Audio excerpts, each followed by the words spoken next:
శ్రీరామ్.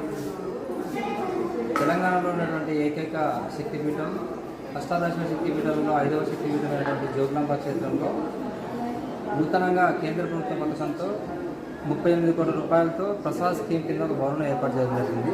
అందులో భోజనశాలను ఏర్పాటు చేశారు. సంవత్సరానికి దాదాపుగా 10 కోట్లకు పైగా ఆదాయం ఉన్నటువంటి జోగులాంబ క్షేత్రంలో కనీసం రోజుకి 1000 మందికి అన్నదానం చేసేయడానికి ఆలయ అధికారులు కానీ ఎండోమెంట్ అధికారులు కానీ చొరవ చూపించడం.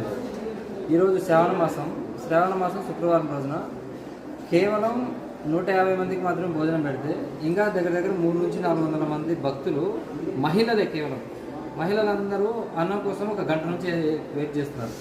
గత సంవత్సరం నుంచి ఆలయ అధికారులకి ఎండోమెంట్ వాళ్ళకి హైదరాబాద్లో ఉన్నటువంటి కమిషనర్ ఆఫీసులకి చేపించినాం.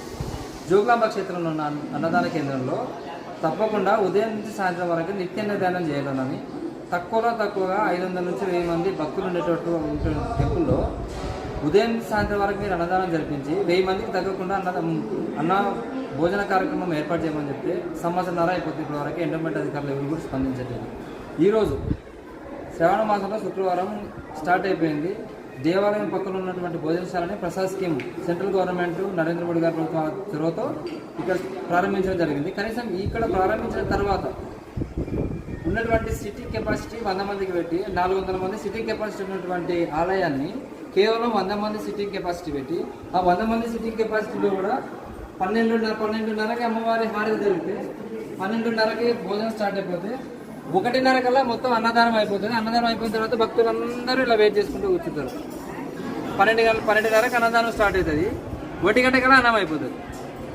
ఇదే ఎండోమెంట్ అధికారులకి గత 2 నెలల నుంచి చెప్తున్నాం, అన్నదానంని ఏర్పాటు చేయండి. అన్నదానం పెట్టే భక్తుల సంఖ్యలు పెరుగుతున్నాయి కాబట్టి టెంపుల్కి వచ్చేటువంటి భక్తుల దృష్టిలో పెట్టుకొని అన్నదానాన్ని ఎక్కువ మందికి ఏర్పాటు చేయమని చెప్తున్నాం.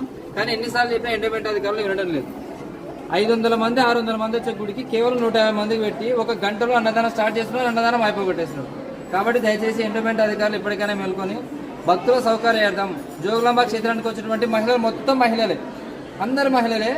శుక్రవారం రోజు టెంపుల్కి వచ్చిన వాళ్ళకి, మంగళవారం రోజు టెంపుల్కి వచ్చిన వాళ్ళకి కనీసం అన్నం పెట్టేంత స్థితిలో కూడా దేవలం లేకపోవడం అంటే దౌర్భాగ్యమైన పరిస్థితి కేవలం జోగులాంబ క్షేత్రంలో వస్తుంది. ఇది ఇక్కడ ఉన్నటువంటి ఎండోమెంట్ అధికారుల నిర్లక్ష్యం.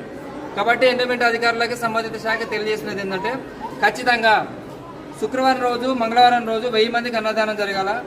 మామూలు రోజులలో 500 నుంచి 600 మందికి అన్నదానం జరగాల. అది కూడా అన్నదానము 12:30కి స్టార్ట్ చేసి 1:30కి అయిపోయేటట్టు కాకుండా ఉదయం నుంచి స్టార్ట్ చేసి సాయంత్రం హారతి అయిపోయేంత వరకు వీలైనంత మందికి ఎక్కువ మందికి అన్నదానం పెట్టేలాగా చర్యలు తీసుకోవాలని కోరుతూ, లేని పక్షంలో భారతీయ జనతా పార్టీ హిందూ సంఘాలతో అందరం ఏకమై రాష్ట్రంలో ఉన్నటువంటి